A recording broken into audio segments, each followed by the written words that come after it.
Menjadi gereja hari ini semakin tidak mudah. Masa telah bergerak dari era otoritas keyakinan kepada relativitas personal yang didorong oleh era informasi digital yang serba terbuka secara ugal-ugalan, hingga artificial intelligence yang semakin digandrungi. Segala informasi bergerak sesuka hati tanpa kendali. Bahkan semua orang serasa punya hak dan kuasa mencipta konten apapun juga. Dan bahkan setiap orang punya akses secara bebas untuk menikmati setiap konten sesuai dengan apa yang dia suka, tanpa kesadaran membuat saringan, benar atau salah, dan baik atau buruk. Kebebasan memang sangat berharga, tetapi di sisi yang lain bisa menciptakan ketidakpastian dan kekacauan. Identitas tidak lagi bisa dipegang sebagai sesuatu yang ansih, linear, murni milik sendiri, tanpa dipengaruhi oleh identitas lain, tetapi bergerak sangat dinamis menjadi hybrid sifatnya. Nah, disinilah tantangannya bagaimana gereja menempatkan diri sebagai patron bagi umat untuk menjadi sumber rujukan atas iman sekaligus tuntunan atas etika kehidupan yang harus diperankan berdasarkan kebenaran firman Tuhan. Situasi turbulensi hari ini membuat kebutuhan akan otoritas justru semakin menguat. Karena generasi hari ini memerlukan sesuatu yang bisa dipegang, menjadi rujukan di tengah kebingungan kebenaran yang telah menciptakan keterlantaran spiritual. Dalam perjuangan di tengah dunia yang semakin tidak mudah diprediksi arahnya ini, generasi hari ini semakin menampakkan kerapuhan dan kerentanannya yang membuat mereka bergulat secara kuat melawan diri dan dunianya.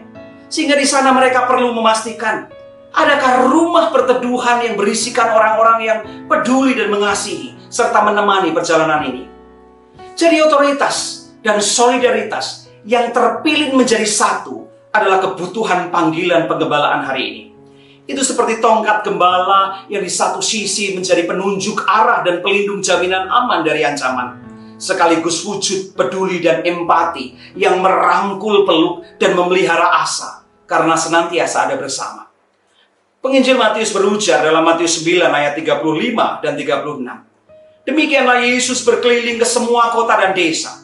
Ia mengajar dalam rumah-rumah ibadat dan memberitakan Injil Kerajaan Surga, serta melenyapkan segala penyakit dan kelemahan. Melihat orang banyak itu, tergeraklah hati Yesus oleh belas kasihan kepada mereka, karena mereka lelah dan terlantar, seperti domba yang tidak bergembala. Oleh karena itu, gereja dalam perjalanan pesiarahannya mengikut Kristus dalam mengajar, mengerjakan karya pembebasan, dan mewartai Injil Kerajaan Allah, perlu mempertajam kepekaan, memiliki kesadaran mendalam akan diri dan dunianya, serta digerakkan oleh ketulusan bela rasa, membangun kepedulian nyata, sebagaimana dimiliki Gembala Agung kita, Tuhan Yesus, Gembala yang baik, yang memberikan nyawanya untuk domba-dombanya. Nah, bagaimana spirit ini bisa kita miliki dan hidupi? Disinilah persidangan MPL perdana kita akan menjadi peristiwa yang strategis bagi GKMI, yang rindu menjadi gereja yang berkomitmen, terbuka dan relevan untuk menyatakan kerajaan Allah, agar komunitas kita semakin kuat, bergerak dinamis, dan bertumbuh dalam segala hal ke arah Kristus. Maka menghayati kembali Sang Kristus, Gembala yang baik dalam pesiarahan menggereja, kiranya membangkitkan asa bersama, sebab Ia telah memberikan nyawanya untuk kita. Mari satukan hati memberi diri untuk GKMI yang kita cintai, bersekutu bersama sebagai saudara, dan mewarta damai sejahteranya untuk semesta. Ayo dukung dan doakan persidangan MPL perdana kita.